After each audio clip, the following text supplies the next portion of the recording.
This is Kitten Features, and you're listening to Show X Live with Ken in his student accommodation all the way in Scotland, and Wade in his white windowless van? Uh-oh, I better get out of here. Enjoy the show!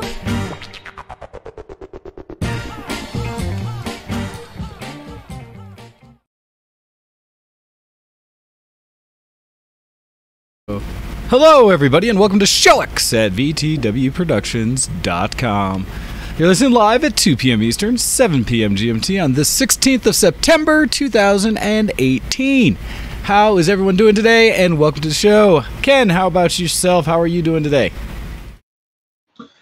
Hello, my man. I'm pretty good. Thank you for asking. How are you doing today, sir?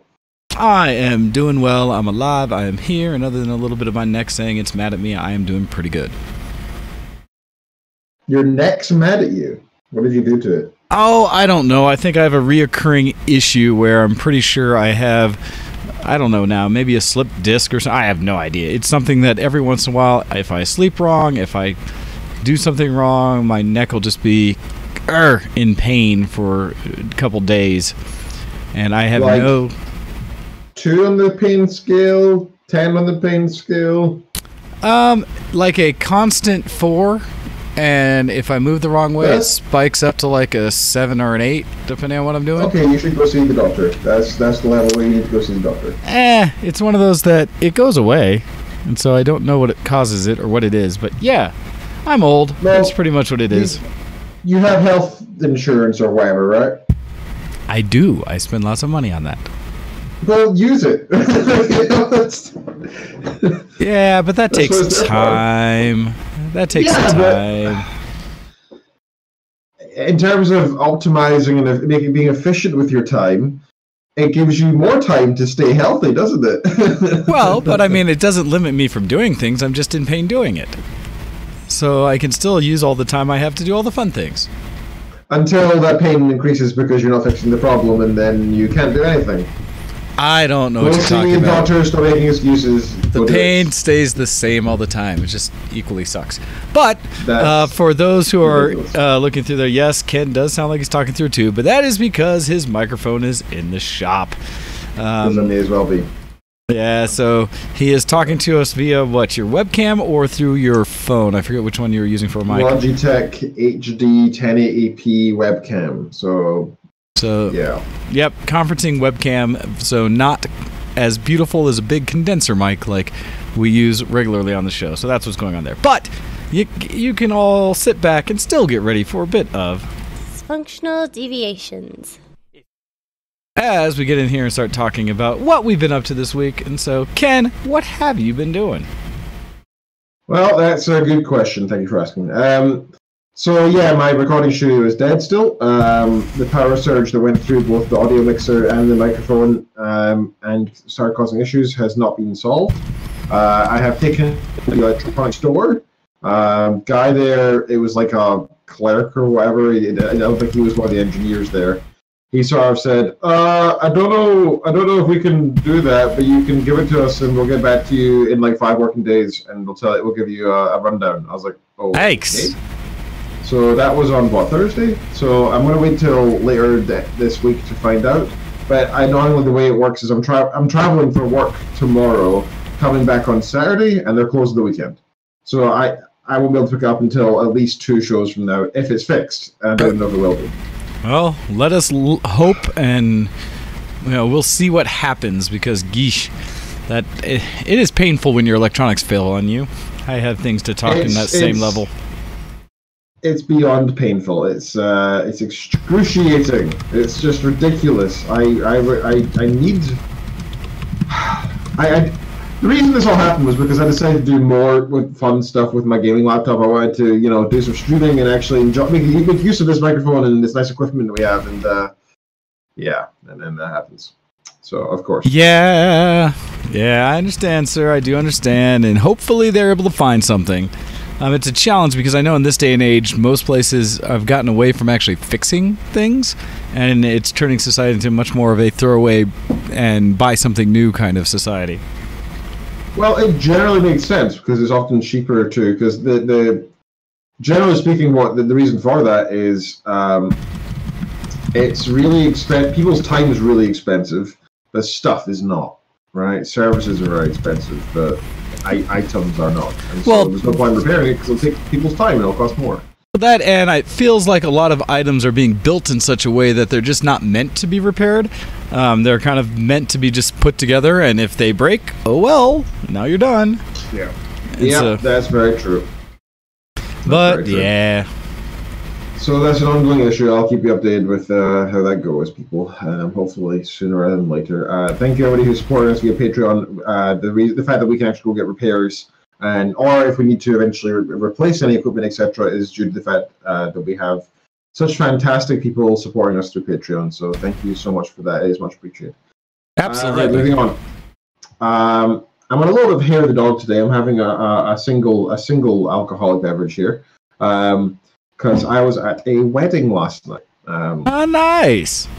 I was actually at a wedding, all of yesterday and last night. So the wedding was at 2 o'clock. I arrived at this place around noon.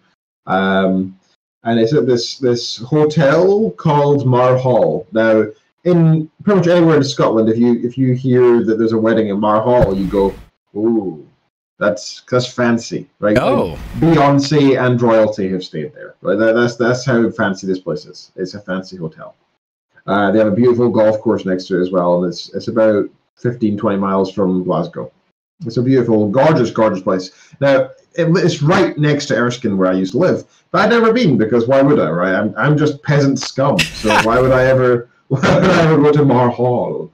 But we have a friend from university who we actually knew her as she met the guy that she's now married to through one of the local nightclubs. Funnily enough, is how they met, and we used to go with her to these nightclubs and the like. So it's quite nice to see.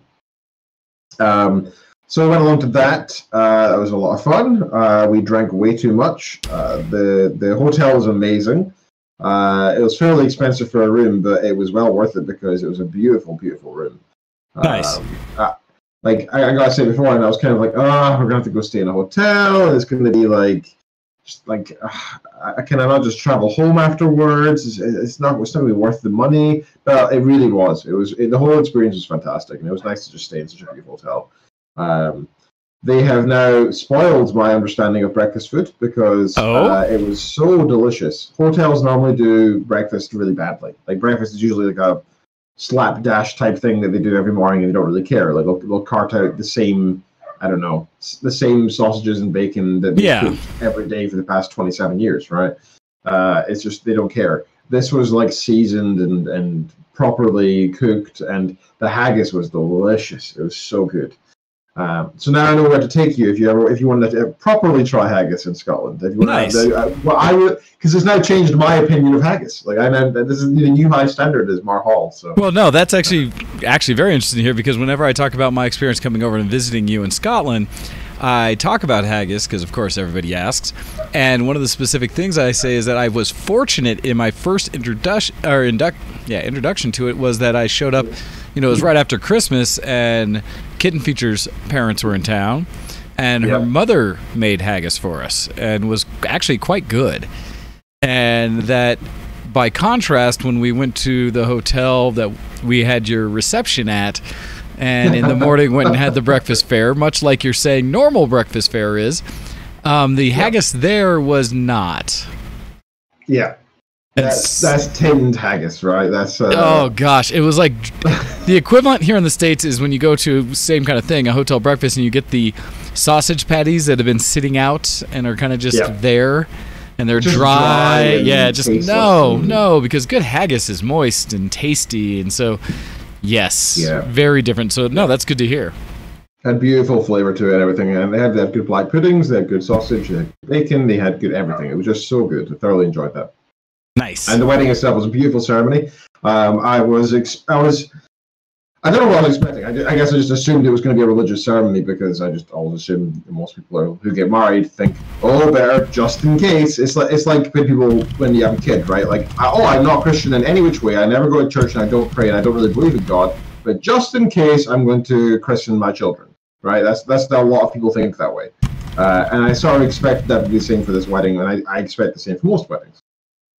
However, they actually had one of the founding members of the Humanist Society of Britain as the chaplain. Nice. So it was completely agnostic. She herself was one of the first lesbians to get married in Scotland after it became legal 6 years ago or something like that. So a prominent figure in the Humanist Society and the Humanist community. And so that was really cool. And so I approached her afterwards and I said, hey, I'm actually a member of the Humanist Society. It's nice. I've never actually been to a humanist wedding before. And I said, thank you so much for the service. It was lovely. Like, she was so kind and spoke about what amazing times are going to be had and they're currently being had and how amazing the day was and everything. And she really spoke about love, etc., in a non-cringy and non-generic way. And that was nice. You know, it was nice to hear all that without it being like channeled through the God channel, right? Yeah, the God filter can be a little much. I've been to a couple of weddings where they do that, right? They're like, oh, we're here for a wedding and God's grace, and then they spend like half an hour talking about God and Jesus, not even mentioning the couple. Like, they don't need to be there. It's just a church sermon. Like, that sounds like a horrible wedding to me. The point of the wedding is for you two, not for some other organization to preach what they're trying to sell. Like, it all depends, but yes, a lot of weddings are very religious, and the people who host them tend to take that opportunity to remind everyone of that. But even if you're religious, though, like surely you would want your wedding to be mostly about you, even if God's brought up and stuff. That's like whatever, each their own. But like, surely you want to be the focus to be on your wedding. I mean, why even have a wedding? Why not just pay for 16 sermons? Why not just give the church some money and go get married in the nearby office? Does it really make a difference? I mean, again, that is people's choice, but the nice thing is, at least for the weddings I've presided over, they've been very decidedly not religious, because that would be weird since I'm not, and have focused on the couple and what they've been about. So, you know, it's whatever people are into. I will say that I am less excited to go to weddings that are heavily church service related. I've been to some very, like, actually one of the better ones I've been to that was churchy and a lot was my ex-sister-in-law's wedding. It was a Jewish ceremony and was done in a very modern and just fun way. And so I was actually quite jazzed about the way it was presented. Even though it was completely religious, it didn't bemoan it. It really celebrated in a way that was more about the couple and was just fun. That's what I'm getting on about, right? That's what matters to me. Yeah, I mean, because it's a wedding, it's about a couple. It's your special day, man and woman, you know, or man, woman. But again, it's up to the couple and what they speak to and whoever they get to do the ceremony. I mean, of course, some people, it's very important to allow, you know, the church to be a big part of it and to provide that opportunity for them to preach with it. But, you know, that's theirs. So, yeah, but you said the one that you went to this time was not? No, so it was humanist, and that was very enjoyable. First time I've ever seen that, and it was really nice. And like I said, it felt very nice to have somebody who was clearly a prominent figure in the society, and who herself had only got married recently due to the laws and the society changing. I thought it was very appropriate, and I liked that. Nice.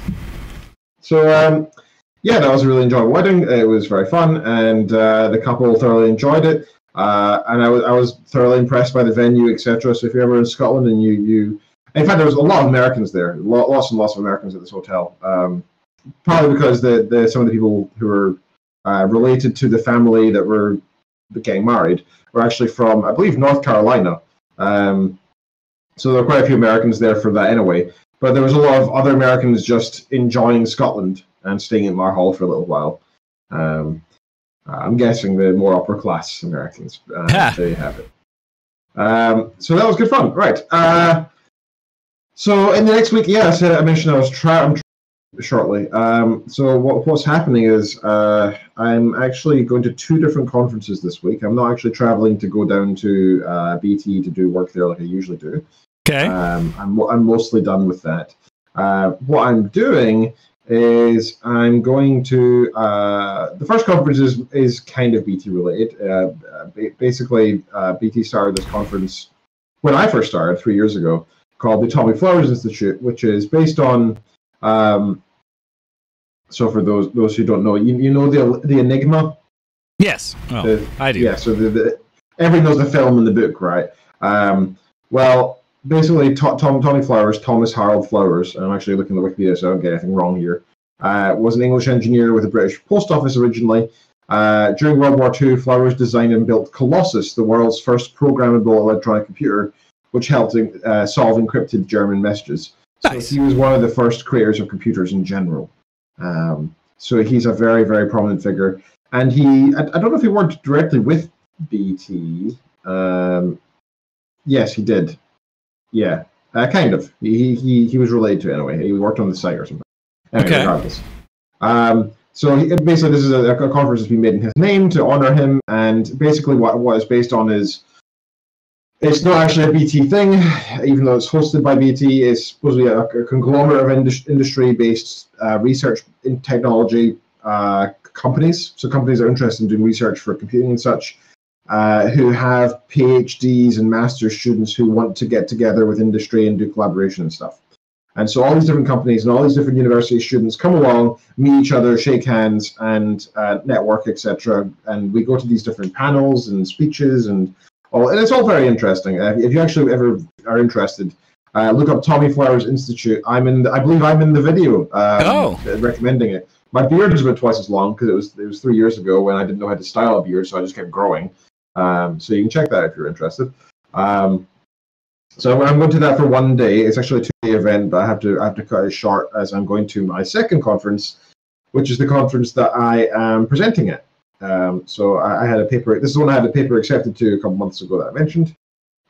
So on Friday I'm going to go along to present for 12 minutes and 3 minutes of questions to a large group of people who are all going to be much more intellectually impressive than I am, more knowledgeable in my field and more knowledgeable in related fields. So it's always kind of terrifying doing this because, you're like, hey, I've been studying this thing and I want to present it and I come up with this unique thing. And they're like, here's why it's wrong. Oh. And you're like, oh, and then they ask questions at the end and you're sort of like, okay, like the hardest questions are things like, so considering this other paper, which of course you haven't read, says that this is a bad approach for whatever reason and has 3 million citations, what do you say against that? And referring specifically to this paper. And then you sort of have to baffle yourself, like waffle through an answer of, well, future research might provide more insight into that problem. Next question, please.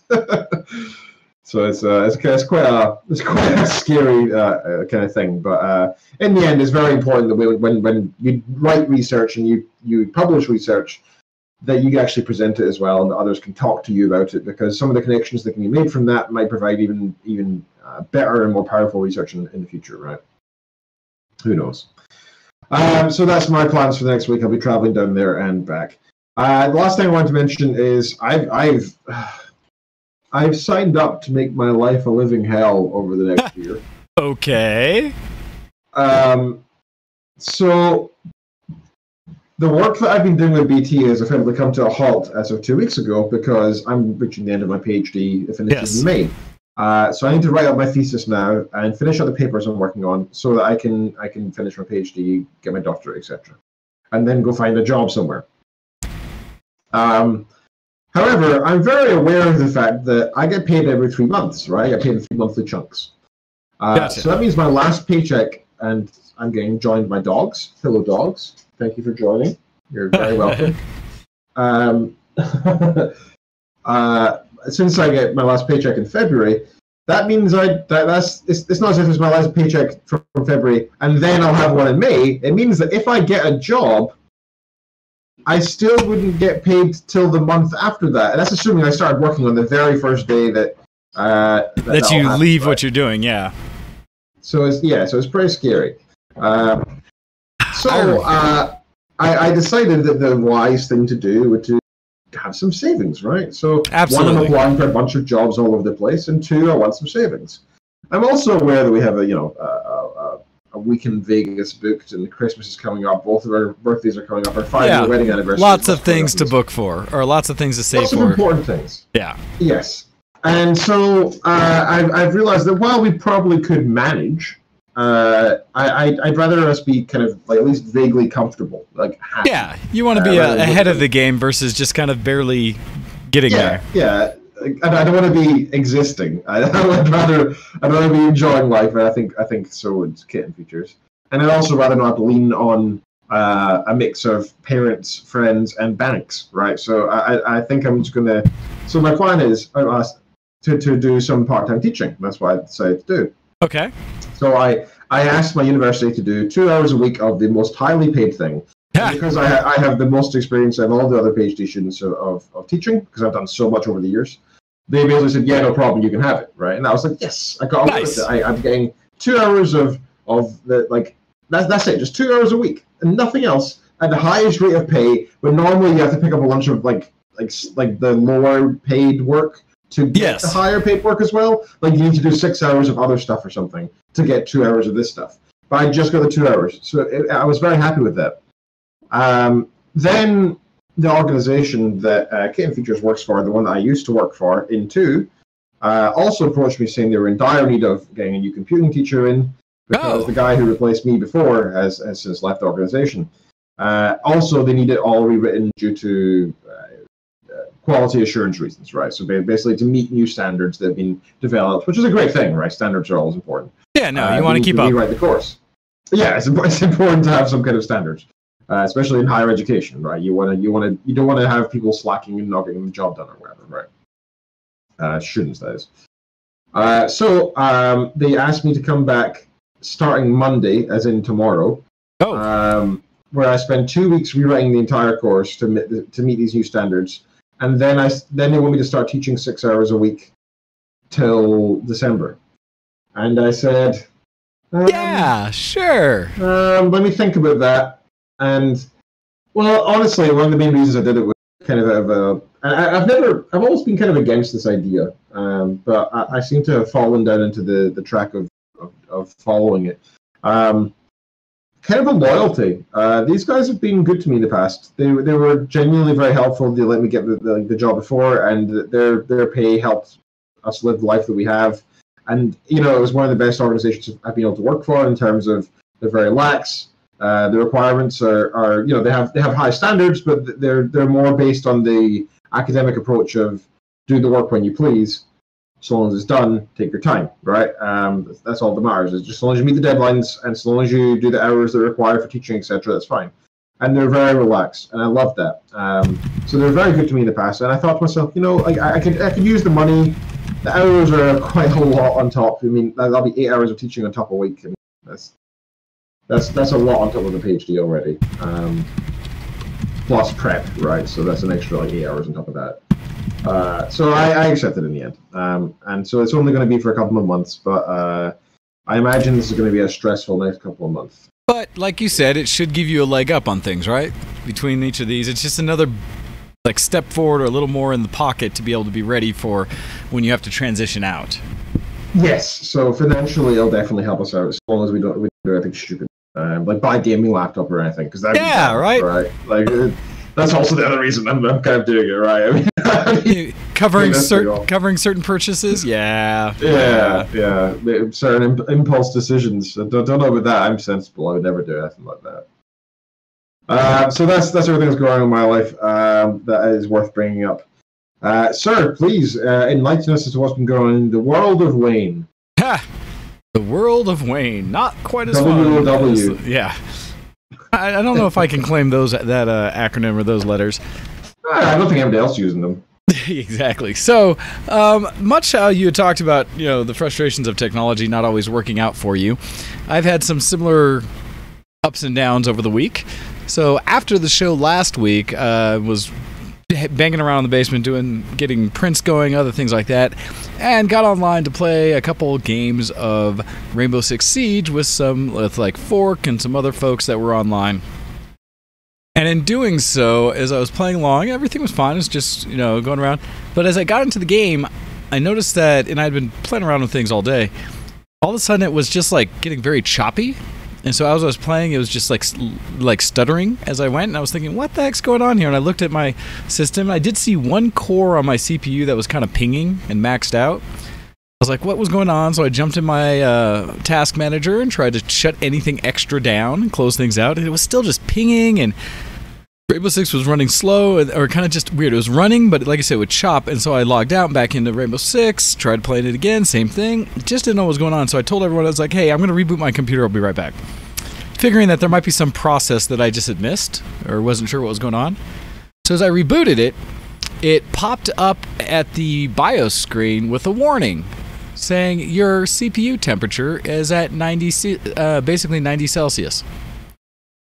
Okay, that's not terrifying at all. Yeah, because I think the normal thermal operating for mine, which is 6870, is somewhere in the range of like 70 to 80. See, like above 80 is when you're supposed to start being concerned. And so that wasn't good, considering I was running a water cool, like a self-contained water cool system. So I figured, as it was sitting there just on the BIOS screen, I saw it hanging out between 90 and 95 C. I felt like all the fans were turning, things like that. So I was like, okay, I don't understand. The only thing I can maybe surmise that might have happened here is that maybe the pump on the actual water cool kit went out. And it's not circulating the fluid anymore because the fans are all turning, so the radiators should be working. So, with that assumption in mind, I shut everything down and proceeded to attempt to run to the candy store real quick, to run to Micro Center to grab one, but had not paid attention to things very well, and when I got there, I didn't realize it was Sunday, and therefore they had closed early and missed out on being able to get in there. So I made a point on Monday this last week to run there right after work, fight through city traffic to go in there, and pick up a new CPU cooler. Now, had I done anything taking apart the old one yet? I don't think I had. I was still just assuming that was the case. I might have opened it up. Actually, I did. I think I did pull it off before that, because when I pulled off the old cooler, which was a single rear slot one, I think a 120 millimeter, where you put a push-pull fan on it, and a fairly thicker radiator, but one that just fits a single fan slot. I pulled it off, and when I pulled off the CPU, the thermal compound was kind of black and cracked on it. Ooh. And so with that, I kind of assumed that was just the state of it. Had been on there for years, because I'd bought this cooler right when they had come out, when self-contained water coolers had become a big thing. And so I'd had it for several years, and popped it off, cleaned off all the thermal compound and stuff. I was like, oh, okay, the chip still looks fine, but yeah, it was a little darkened. And so when I got home from the candy store with a new cooler, I ended up changing brands, and actually there was one that was really inexpensive, because I had been running off a Corsair, the H80i, which is a decent single slot solution, but my case has room-ish for a dual, and so I figured I'd try to pick one of those up, and I'd looked online and found reviews of a Cooler Master cooler that they had, a dual radiator Cooler Master that was only like $60 for self-contained. And, okay. And people gave it great reviews, so I picked that thing up, was able to get it to fit. There was this little point where if I'd run one that would be able to fit 140 millimeter fans, it would not have fit in my case, because the way the motherboard sits high, it sits right next to like a motherboard cooler that's on the top above the RAM chips, and next to the secondary power supply input, and it kind of is pushing on the wires a little bit from the power supply, so it's very snug as it fit. But I got it in there, which made me happy. And this one, I looked at the newer Corsairs that do similar, and it seems like everyone is, in a way, complaining that they're not as efficient as they used to be, and that Corsair instead has moved to a more glitzy look, where they have all kinds of RGB lights set up now, but for some reason they're... That's cool. Yeah. Everybody likes cool lights. And I do too. I love me some LEDs and some RGBs. I absolutely appreciate them. But it goes back to the primary function of the cooler is to actually cool the CPU. So I went for... I know. Not just to have flashing lights on it? Crazy concept to actually have your tools do what they're supposed to do. So instead, I decided to focus on the ones that got good reviews, and I like Cooler Master. I run their hardware for my keyboard, my case is Cooler Master. I have pieces back and forth between them, so figured I'd give it a shot, and so far it has been running like a champ. But sure as heck put that in and got the computer back up, and now everything is running again, so that's nice. But I did have that scare where everything went down, and it was right after I'd put like all my Dragon Con photos on there that I've been editing. I had just done a photo shoot for senior photos for someone, and been doing just all these different things that I have projects to do that all require the computer, let alone being able to get my 3D printers to slice for different prints I've been doing. All of these things that resolve around the computer, and it's one that I had other people kind of commenting like, oh, you should just order something online. And I was like, you don't understand. I need my computer. I need it now. Yes, I need it running constantly. I can't wait an extra day or two. I have things to do. And so, thankfully, the Micro Center is actually really good about price matching things like that, and generally this one was on a good sale anyways. So I didn't feel too rushed or bad about just picking one up. And so... What? Oh, hey! It's been a while since I heard one of those. Thank you for the follow! Awesome, Games of Wrath. Thank you for jumping in on that. And so, yes. All of a sudden the sound jumped up on the stream, and I was like, what? What's going on here? It's been a while since I've heard one of those. So once a year occurrence. So thank Tell you. Your friends. Yes, thank you for the follow. We appreciate getting more live viewers all the time. Yeah. So, so got the cooler running again, and everything's happy and good. Along with that, also... I was running into an issue, and this is kind of back and forth between the Geek Cred and not, where my main computer, I don't know, maybe I'm just silly, but my hard drives were not all, 2 of my hard drives were running in the red for space. I have currently, the way my computer is set up, and yes, I am ridiculous on my computer setup, my boot drive is an M.2, one of the faster SSD chips, and it's a terabyte drive.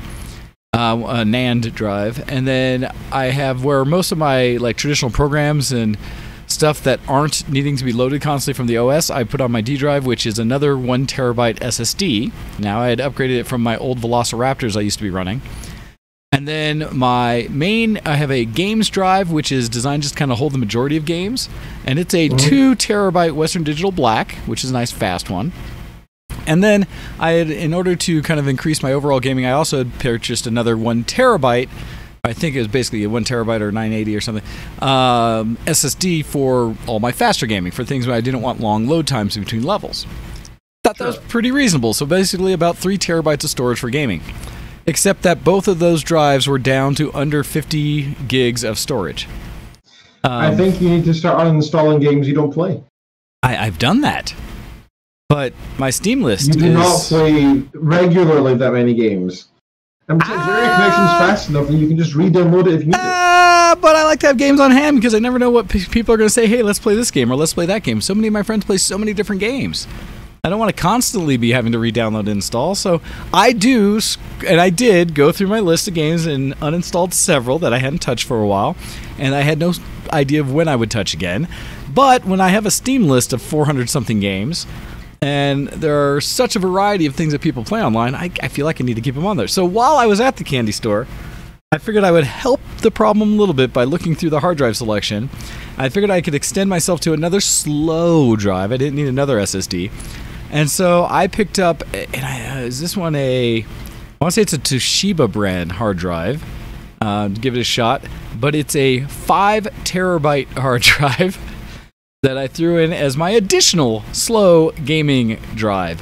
And I've slowly been migrating things over to that, so I now have a 5 terabyte in there, and I was able to move enough games to that one that I've opened up a little over 200 gigs on each of my other gaming drives. So hopefully that will work out for the long term. Nice.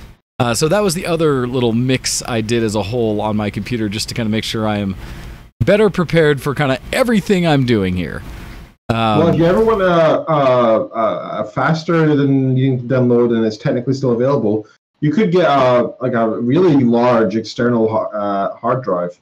Well, just download games to that and transfer them over when you need them. Well, so I'm slowly in the process of kind of in between that of I've got all the network and server equipment in the back to do it. I just need to now have someone donate me about 10 terabyte drives so that I can set up my network storage, my NAS that I want on my server. And with that, I was going to work with Kuro to, again, finish setting up my caching server. And that way, I will at least have caching for whenever I run a LAN party and stuff like that. But then generally for storage all the time, one, I'd move off all my photos and things that are currently on my other server onto that redundant storage with the large hard drive array. Right now I have a single 5 terabyte drive to start it with, but that's not enough for my needs. So once I build that array, that'll be fine. I just don't have the $3,000 to invest in hard drives right now. Oh, Jesus. Thoughts and ideas. I'm sure I'll manage it at some point. But regardless. So yeah, so the PC, at least it died. It came back, so I'm happy with that. Also, how you're talking about fixing hardware and stuff. I mean, I'm always fixing my 3D printers and stuff, and they're all up and running again. But right now, I also, due to my lightning strike last year, what had power surged and killed all my equipment in the house, I grabbed my Logitech 5500Z that I have, and the thing about it is I thought it was just a fuse that had burned on it a while back, and whenever I'd bought new fuses, which were a pain in the butt to find these slow burn fuses that it uses, and I found several variations. Every time I'd stick one in, they'd pop instantly. So there's something that has been fried, arced, or something in the subwoofer's amplifier and everything. So I decided I would try at least a step where I've brought it downstairs now and have taken the back panel off of the subwoofer enclosure that has all the electronics on it, and I'm in the process of trying to diagnose what might be wrong. So I'm going to grab my multimeter and start tracing paths on it and start seeing where resistances are and see if I can find anything that's burnt out. Visually, I think I see something that maybe is an issue, but I am not sure yet. So I'm going to be trying to do, amongst my limited time schedule in life and all the other projects I have, also repairing more things around the house, because I have to admit, I have a good kind of satisfaction when I'm able to diagnose and actually fix something myself. Versus just... That's a fun thing. Well, yeah, versus just buying a replacement and throwing the old one away. It's nice when you keep things running. So I've got that going. I also have like a sprinkler valve that I found that I thought was just a gasket was leaking, and then I went into it again and looked, and when I pulled it apart, I found a big crack in it. So I put a bunch of epoxy essentially into it. I'm hoping it will hold. I've had it given it 2 days to cure. So we'll see if it will hold against pressure and water as I try that out today maybe. I've got all kinds of little projects going on, so we'll see how many successes I have, because those always make me feel better. Versus when I try things and it fails and then feel horrible about myself. But I'm an adult, so I can do this. You ever watched Life of a Manic Depressant by Stephen Fry? I have not. It's a fantastic sort of auto documentary, I guess you could call it. Okay. Basically, Stephen Fry talks about his own depression, the fact he's been diagnosed as bipolar. So he has his crazy ups and his crazy downs, but he actually mostly refuses antidepressants. He takes some, but usually just to manage on the edges, and mostly sleeping pills when he can't sleep. That's about it. Otherwise, he pretty much entirely exists in a state of either euphoria or extreme depression, despondency. Yikes. And the reason he does that is because he says... sorry, this is spoiling the end of the whole thing. But at the end of the documentary, he basically says, after explaining how he had multiple suicide attempts and lots of horrible things throughout his life and bullying, and he has periods where he can't leave his room for like weeks at a time, etc., and how it's really affected his professional life, etc. But he says that the highs are so good that they're worth the lows. The lows? And wow. That's why he'll avoid taking any hardcore medication, because he thinks it's worthwhile in the end. And I thought that was mental. I've never heard somebody say that before, that I would rather go through hell to experience the high at the end. That's amazing. I thought it was so inspiring. Not necessarily that message to be sent out, like take your drugs, right? But well, if you have prescribed drugs, right, that's one of the things that they usually say is probably good for a reason. I mean, it's always be skeptical of what's being prescribed, because some doctors are just very quick to throw a prescription at you and not really diagnose the problem fully. Thing, though, yeah. But with that, at the same time, if you do believe that what you've got is the right answer, take it and follow the directions, because it's for a purpose. So all of that. No, I have found for myself that I tie a lot of my mood to my successes on accomplishing things. And so I have tried to make sure that I keep my goals achievable and focus on littler things versus trying to get too like bogged down in big hoping type of, hopefully I can manage these 10 things and then feel bad if I don't get all of them done. I try to focus on littler things, and when I accomplish this piece, awesome. This piece, awesome. I didn't get that one, not so good, but I had these other awesome things happen. So that's kind of how I balance it, because one of the challenges I've run into in the past is if I have failures and then it can cascade for me, where if something doesn't work out and then the next thing doesn't work out and the next thing doesn't work out and suddenly I feel like nothing is working out. So I'm doing much better at ensuring that does not happen. That's something I've run into in the past. I totally get you, though, dude. I understand. That resounds with me as well. I understand. Yeah, so I mean that's just one of the ways that sometimes how I process things. But like I said, continuing to find better ways to deal with. So as we continue, so I have those projects around the house. Hopefully they will work out for the most part. We'll see. Little things I need to deal with today. Also, separate from kind of household things, something just recently, and this has been that since my household has become quieter around itself and I have more time to hang out and actually enjoy my space, I found that I've actually been hanging out and talking to my cousin a lot more than I have for the last 6 months or so. And he caught me up on some recent stuff that I just kind of barely got a tease of, and so together we were kind of exploring. But not knowing everyone's musical taste out there, but something that I recently was following is that the hip-hop rap artist Eminem has recently released a new album that just came out, his new one called Kamikaze. And it was one that essentially was a stealth album. He hadn't told anyone who was doing it, and he just dropped it like a week or so ago. And on it, so this is a music aside, he basically went out and he's kind of described this album as being him getting a lot of things off his chest about the hip-hop industry and rap and people that have been giving him a lot of criticism on his last several albums. And so in this, the new album Kamikaze has many songs on it that have just been direct and harsh. But one of the specific things I want to get, or just kind of bring up in general, because this is new to me, is that he has a couple songs on the album, apparently, that bring up specific beef he's had with another rapper out there called MGK, I believe. Okay. Wait, it's Machine Gun Kelly. Yeah, MGK. And MGK apparently, and I had seen an interview with Eminem on the Sway show, which is an old VJ and hip-hop artist that's been around forever. Sway has a lot of credibility in the industry. But he was interviewing Eminem about this whole situation, and in it he had talked about how a couple years after it happened, it kind of bubbled to his radar. He saw something on Twitter or something like that, that MGK had been blasting out a lot of things talking about his daughter, about Eminem's daughter, Haley.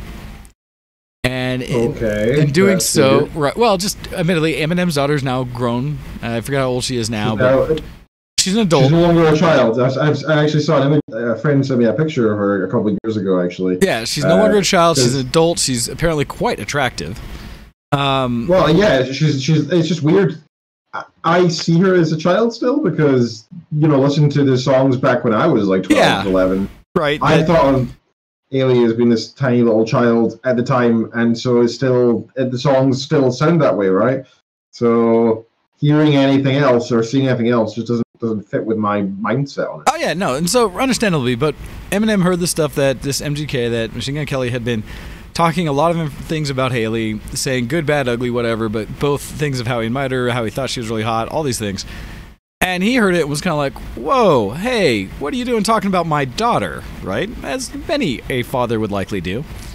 And actually, he equated it to that MGK had been out there, as he put it, going on a press junket, basically invoking Haley as a way to kind of get more attention. Yeah, and of course. From that, and also, I don't know if it before or after, it also come out with a video that was kind of calling out Eminem for not necessarily being relevant today anymore. And so they went back and forth, and Eminem actually jumped in there and responded and came up with a couple songs specifically calling out MGK, but also some other songs on the album calling out like every one that's ever blasted him. And I've been listening to it a little bit here back and forth, and will tell you that Eminem is quite the lyricist, and at first when I heard the songs not knowing the context, I thought the beats he was using and kind of the broken way he was rapping was a little odd and not to my taste. But then come to realize what he was doing was actually using the beats from a lot of these other artists that he was making fun of and dissing, and was actually mimicking a lot of their styles to show that, oh hey, I can do that too, but people understand the words I'm saying. Because one of his big targets, and I think I brought it up before, is the current trend out there in, I guess, rap, of mumble rappers, people who arguably don't even have lyrics in their songs. Maybe they just have hooks where they just kind of repeat the same things over, and it sounds like they are trying to articulate through a mouthful of cotton balls to say it very kindly. By the way, I talked to Ken about this. It's rumble rap. She likes or dislikes? Likes. Really? Mm-hmm. I'd be curious to know what it is she likes about it. Because for me, I will admit that when I've heard some mumble rap on the radio, I've heard it and been like, oh, okay. The beats, I'm okay with. And I can hear the music and the beats like, all right, cool. When I try to understand or listen to what they're saying, it assaults my intellect and intelligence. Because I find that with rap in general. So here's the thing, right? There are a lot of rappers out there that talk about a lot of nonsense. What's interesting to me is, again, especially paying attention to Eminem, his lyrics are very dynamic and he's saying a lot in them. And absolutely, yeah. Hearing That's and true. seeing the back and forth, and there's a video that basically, there's a couple videos out there of famous rappers talking about don't diss Eminem. If you do, you're kind of asking for it. In the sense that he is so creative and well-versed, he can say things that will just destroy people, and has. And so in this kind of tit for tat with MGK, and I will give credit, MGK is actually fairly talented and is able to put together some stuff that's really fun sounding, although when it goes back and forth, he has the ability to articulate and actually rap like an adult, but he still falls into some of this current trend where he'll do some of the mumble where he's just kind of things. You're like, what the heck is that? So it's interesting. It's interesting kind of catching back and forth. And it's fun hearing Hando in the IRC or seeing him in the chat talking, saying that mumble rap is poison, and Copy saying mumble rap is gross. I mean, it really is lyrically, the laziest form of expression in music I've seen in I don't know how long. Because rap had always been traditionally like spoken word poetry and stuff like that, but put to beats in a way that made it acceptable to traditionally black communities, things like that. And the way mumble rap is now, it's just noise. And if you're lucky, a good beat that's catchy, but the words themselves are meaningless and just garbage. And so it's been very interesting to hear the back and forth, and there's at least one video I saw where it compared a couple of Eminem's songs off the new album very specifically to what he's calling out and what he was talking at, and which I found quite entertaining and shows to me a level of thoughtfulness and skill in the way he's rapping it that go beyond kind of anyone he's attacking.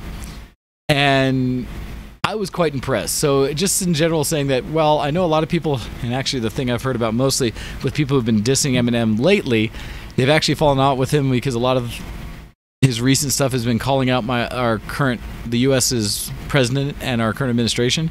He's fallen on God's sakes. He's gotten political on a few things and fallen on the side where he is not a fan of the current president. And so I've seen a lot of his fans that are just like, "Blah, well, I'd like him better if he didn't talk about these things that make me uncomfortable." So there's that. Trump makes everybody feel uncomfortable. Ish. I don't know. It's amazing how many people I know that I can tell you bring up very specific reasons they support him. And so, yep, it's out there. Just letting you know. But regardless, I've been interested in it, and I throw it out to the community just saying in general, it's something that I have found interesting lately. And so if you'd like, by all means, check out his new album, Kamikaze. You can find a lot of it on YouTube, and I don't know if you can purchase it or anything like that yet. But it is out there, and I've been impressed, and he has a couple songs in there where Eminem has reminded me about how talented a wordsmith he is and his physical ability to articulate lyrics at a very fast speed. Like, oh, he is impressive for that. Yeah, that's right. Yeah, like, holy cow can he move his mouth. So just kind of bring that up because that's been something I've been doing lately, where I've introduced more and more people that were like, that were surprised with why I was just like, I was showing this to them. I was like, dude, this is amazing. Listen to it. So anyhow, So that's something else I've been doing recently, and it's just kind of a whole thing back and forth. I find it interesting if you follow kind of the whole beef of what's been going on, the rap drama, as Wrath brought up, because to me it's been entertaining and it's given me more insight into the music itself. So yeah, all right. So that's what I've had that's not been as geek this week. Let's go ahead and talk about some geek. And it's nice, Ken, because you can do this more now since you have a computer and everything. So with that, let's switch over to... I'm a geek. Are you a geek? Geek cred, level up! So, Ken, what have you been doing that's been geek this week? Well, I'm going to kind of struggle with this, actually, because I want to talk about something that we'll get onto. That's going to kind of transcend the borders of our genres of segments of the show here, but we'll see. So first of all, I've been playing Factorio and thoroughly enjoying it. I put quite a lot of hours into it. Factorio is a fantastic game that is, on the surface, something that nobody should enjoy. It looks like it should be something really dull. And if I ever try to describe it to anybody in my real life, they tend to look at me like I just said that I love playing 7,000 hours of Train Simulator on repeat. But Factorio is basically a game where you build a factory and you personally get the basic primary resources such as iron and steel, uranium, or whatever else, oil, and you then make machines which then help you get more primary resources, which help you make items, which help you make stuff that helps you research science, which helps you unlock more things, and so on until eventually you blast off this planet that you originally crash landed on. And that's the premise of the game. So Factorio is a really, really, really addictive, fun game. The trap with Factorio for me, and the way I tend to play it, is that I don't play a single game. Like Hando seems to be playing, or was playing, I should say. He's now finished, I believe. A game where he went from pretty much start to finish, and I don't think he deviated much from there, other than when he played with his family and stuff, his nephew, I believe. Yeah, I think he was focused on the one map and his one experience of what he was optimizing. He did say he restarted the world bunches of times as he optimized, and he learned a bunch from watching streamers and things like that. But eventually, he picked his one, and he is stuck with it. Cool. Well, I'm still at the stage where I am struggling to. I'll get like 20 map, and I'll be far-ish.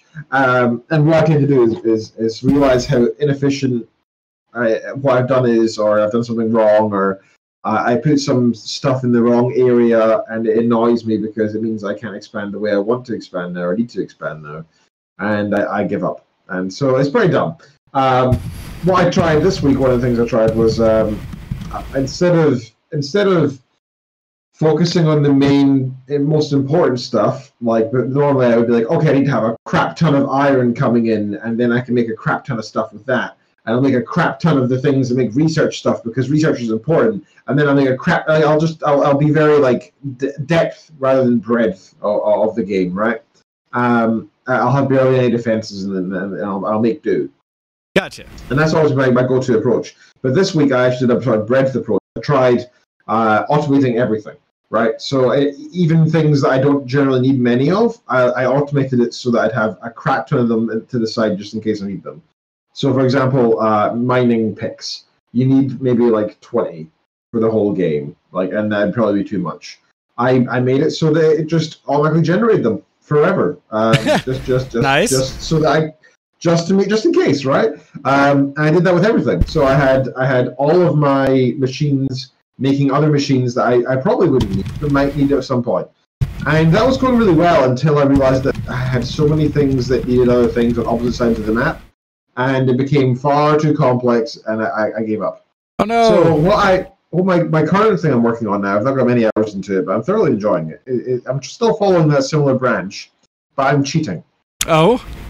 Yeah, I'm giving myself an unfair start because I don't like repeating the same bit at the start again and again, for one thing. And two, I actually enjoy it more this way. So what I do is I change the settings of the game, first of all, to make it slightly more difficult.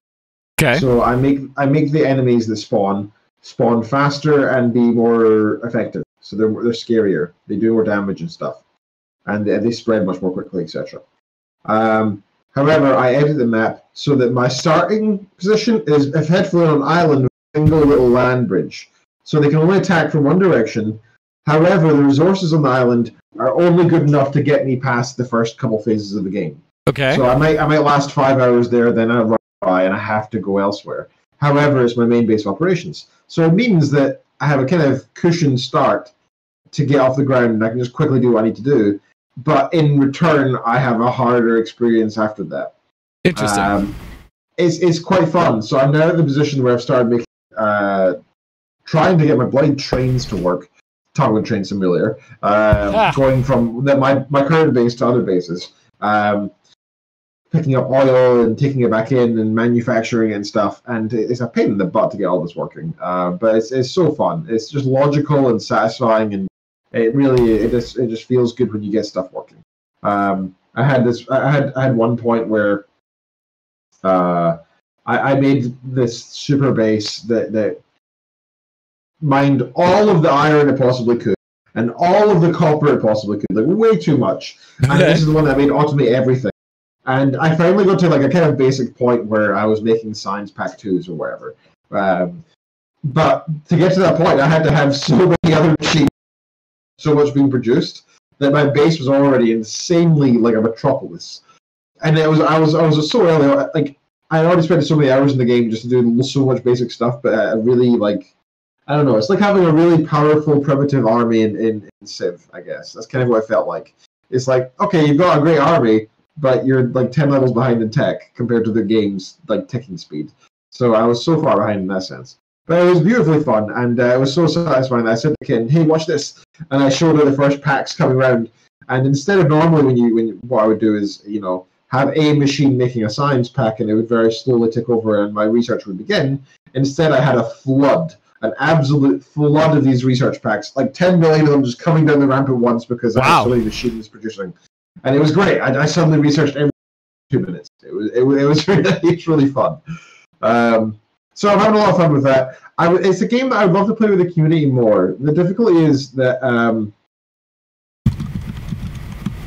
playing Factorial with other people, for me, for it to be fun, I would want us to have very scheduled times and not to do much of like by ourselves on the map, because I'd want us to communicate and know exactly what we're doing and really be a team on it. I would hate to jump in the game, find half the resources poorly managed or contradicting ideas, or even worse, like just being out of my depth and not understanding what's going on.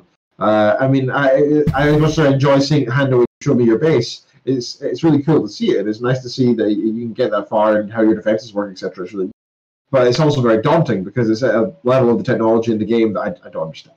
Right. Well, when you're that far at your depth, it's just not as fun. It's also it's one of those things that, like you're saying, with playing with others, kind of stuff is like woo, because in those where I like to optimize certain ways, there are ways I like to do it and get good at. Mm-hmm. And I've seen it even with like Terraria and stuff when I've seen other people's bases in the same world. Could be one thing if you could play it in such a way that you didn't have to all work together directly. And so in a way you could better do it. Like if you could make mini bases that like I will just be responsible for focusing on this one area up to the side where I'm doing, this kind of production, and I will just do these and I will deliver them back to the main base or something in a way, so that each group could kind of just focus their style of optimization in their area. That might work, because overlapping and trying to do it all in the same base would be ridiculous, because I know there's things I would see someone do and be like, that is dumb. Why are you doing that? And it's mostly just because it's a different way to organize the way my brain works and stuff like that, that I could imagine seeing someone do something and it would pain me. Like I would see it be like, no, don't do that. No. And it would make it difficult for me to actually sit around and like work with them. And so I would have to almost segregate out room or be working with someone who is so significantly better in a way that I am just learning, and therefore I'm not trying to interject as much, I guess. I'm trying to figure out how that would work best, because I could see some challenges, especially trying to try to overlap the way they see organization and optimization, because that is very different for different people. So yeah. But other than that, no, Factorial is an interesting game, and it is one of those few games that in a way has treated me a lot like Civilization did back in the day, where it always has something else you can be doing. There's always a next step. There's always a next thing. And so it's one that I can see losing more than just a few hours in. Like all of a sudden you can look up and it's tomorrow or the next day. Oh, dude. It's so good. You just don't mind spending that much time. You enjoy it. You're like, oh man, I'm having 3 hours, but this will be so worth it. Right? And that's what it's like. And so I do enjoy those kind of games a lot, but gosh, there's a risk. There's a risk with that, because you could very quickly and easily suddenly become like, holy cow, what happened to all of my time in the things? Yeah. So I will say this. I'll look into what we can do with servers and stuff. I would like it if we could have a Factorio server. I can always host one here on my server setup. If it allows dedicated servers, I can build one. It does, I believe so. And we can do something like that, where we are kind of stripped like a whitelist to make sure only people who are, known to be safe come on, and we have specific jobs, and maybe have some server rules that ensure that we can all have fun without it being too like haphazard and what's going on around the server. And prefer we play together, right? It'd be a good game for us to play together as well if we could have that going. It's a very satisfying game, and I do recommend it. I think it's £20 still on Steam or something like that. It's worth picking up if you haven't got it already. Right, so I've been playing that. Should we go for our break first before I continue?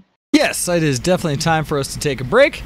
So with this one, I queued up a song here from, what is it? This is an OC remix, I believe, but the Living Tombstone and song here that it should be about just under 4.5 minutes. So you're listening to Show X on VTWProductions.com, and I will cue this up, and we'll be back right after this. Send in your emails to showx@vtwproductions.com.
adventures again.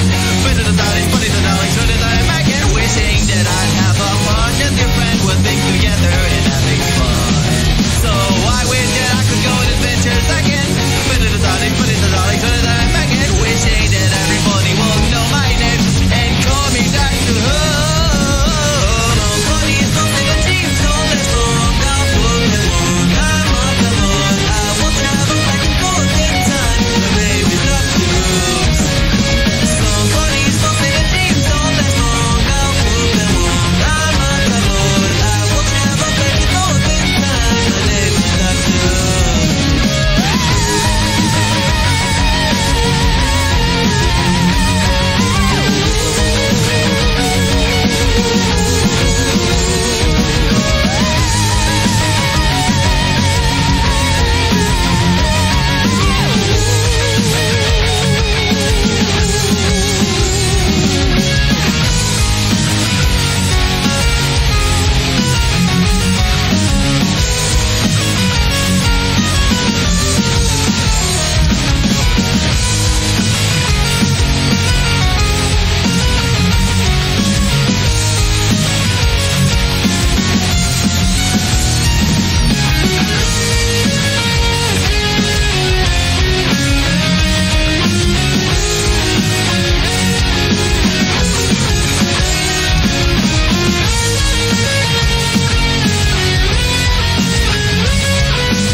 You're listening to Show X on btwproductions.com. Hello and welcome back to the show, everybody. How is everyone doing? All right, Ken. So you were going to continue on with a little bit of your geek cred. Yes, I was. What was I saying? So, yeah, I've been enjoying playing Factorio. I recommend everybody else. In the meantime, I've also been playing some WOW. You are welcome to join me. I'm actually in there right now.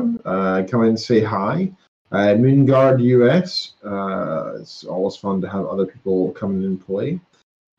It's a good. I really like if this is something we can start doing during the show. Because even when I'm there or when I'm not, or when Wayne's there or when Wayne's not, it's good that we have a community-based thing where we can, even if it's just seeing avatars of each other, it's nice to hang out in games together, even if it's not during a full game night. Just pop in and say hi, screw around, maybe say hi in the capital safe or whatever, dance around, whatever. It's good fun. So if you jump into Moonguard US and whisper Ikitar, I-K-I-T-A-R, Ikitar, you can say hi to me there, and we can maybe join a group and do something or whatever. I don't know. Or we can invite you to the guild. Copy's got a guild here that I believe she's happy for any BTWers to join. It's called Knights of the Raven. It's a guild that she inherited, and I don't think she particularly was planning to be the GM of it, but she is.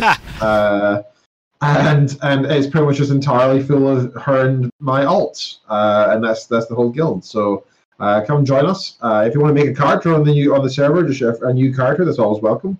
I've got some low levels that I'd like to level up doing groups and stuff, and I am traveling for work all this week, so I'll be available for some. Right. See, admittedly, I think I'm up to level 7 right now on my new Night Elf Rogue. Nice. And so I've been leveling a little bit, although I got into whichever early quest where I was down in a dungeon having to reach or fall around and find a few things that I got a little annoyed.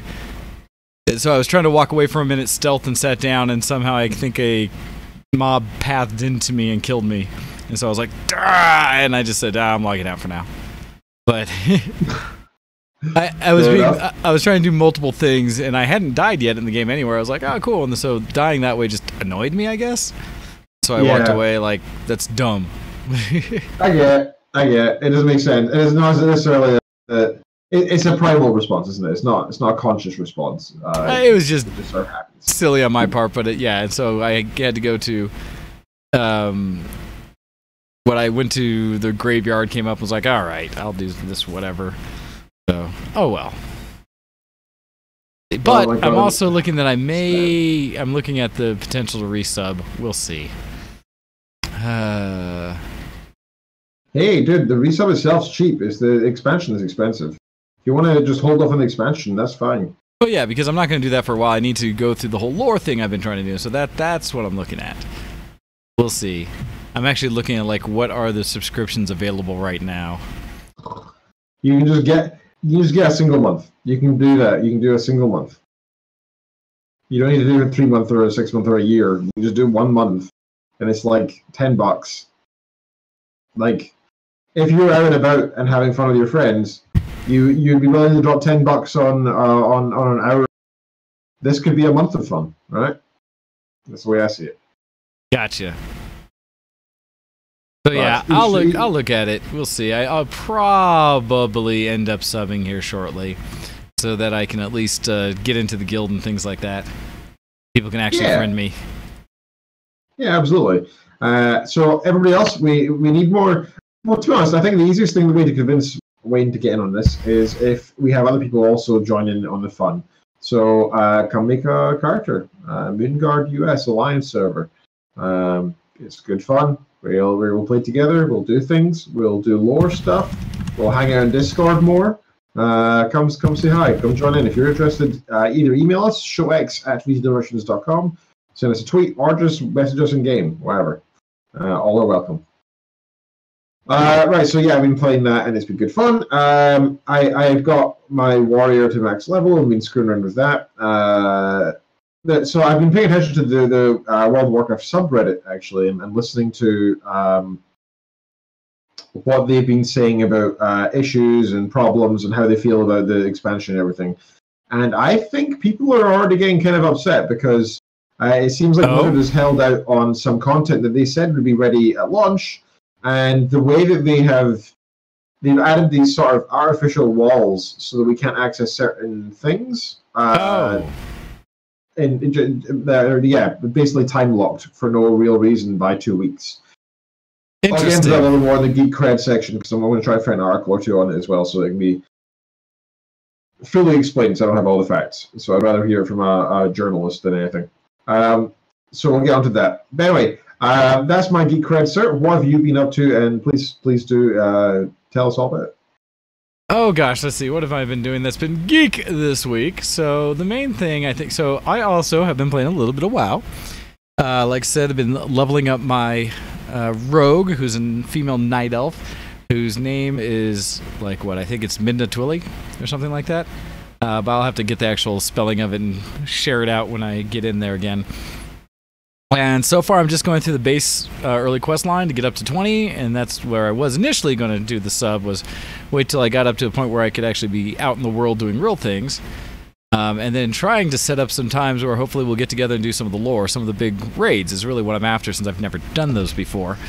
That's kind of my goal, and just as I was reading some of the books, getting into doing the storyline and actually caring for the characters. In fact, one of the thoughts I'd had, I'm kind of curious on everybody what your ideas about it would be and whether you'd like any of it, is when going into certain dungeons and stuff with the group, if there's anyone in particular who knows the lore around that instance, that raid we're doing, if they would like to come on and as we stream maybe the experience, they could actually talk through some of the importance of what it is we're seeing, and kind of be lore masters for that moment, because I think that would also really help me get more out of it and understanding what's going on, since I don't think I will have the time or the memory to kind of go through all the various different pieces. And so I just think that would be a way that people who love it and have been part of it could all help me learn better. And so with that, that's one of the things I just had recently. I was kind of like, that'd be fun. So thinking about that, but we'll see if that jives for everyone else, if that seems like something people would want to do. Also, it's fun. So sorry to drop, but like I wanted to talk a little bit about dungeons, etc.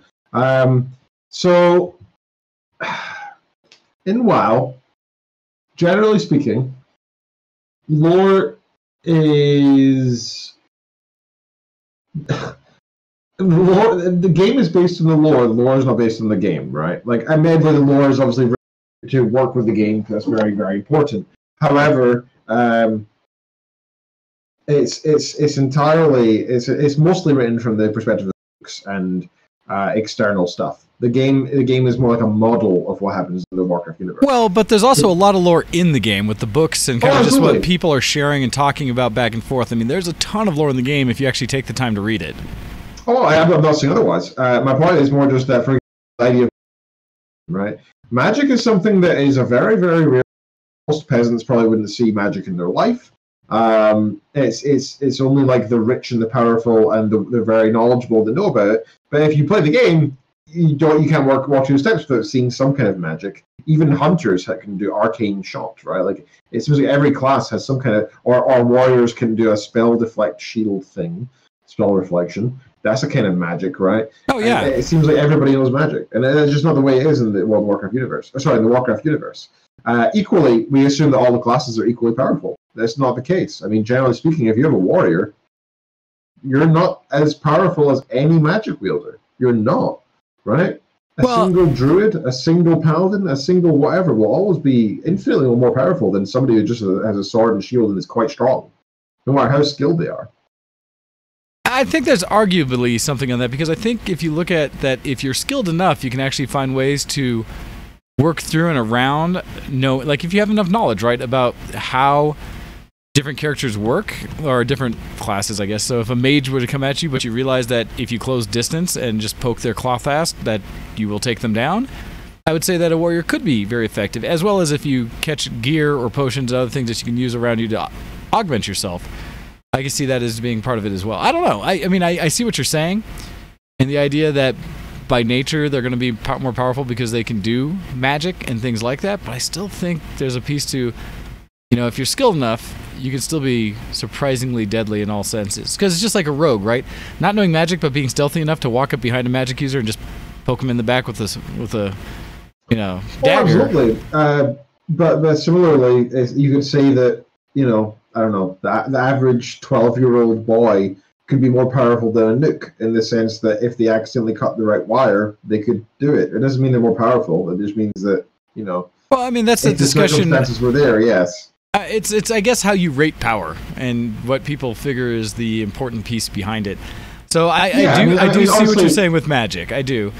Obviously, warriors, for example, would be way more powerful than as like generals or as like leader of army or a king, right? Because as a warrior, then you have the strategic flow and you understand the battlefield, and you can then have control over magic users and use them effectively as a warrior. So the power is not necessarily in the unique person, but as a commanding force. So yeah, you can look at it that way, and I would agree with you there.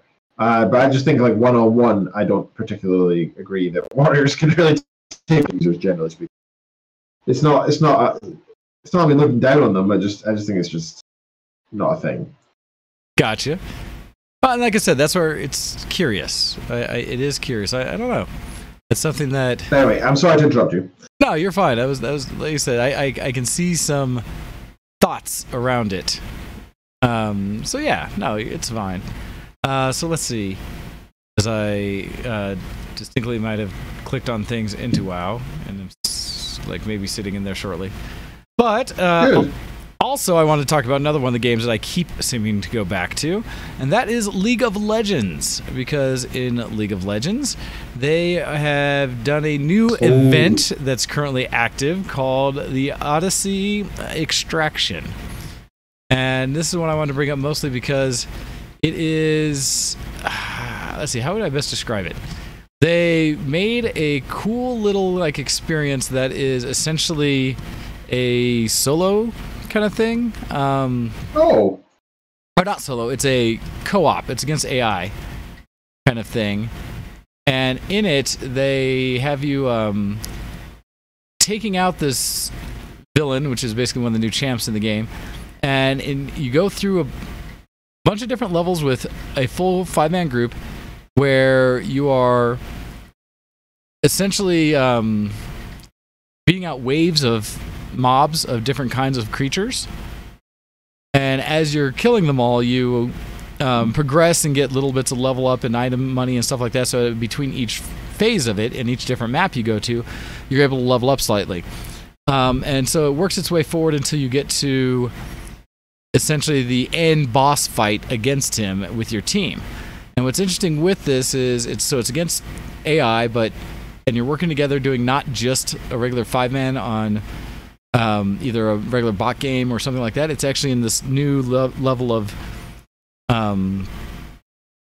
progressing through these different maps.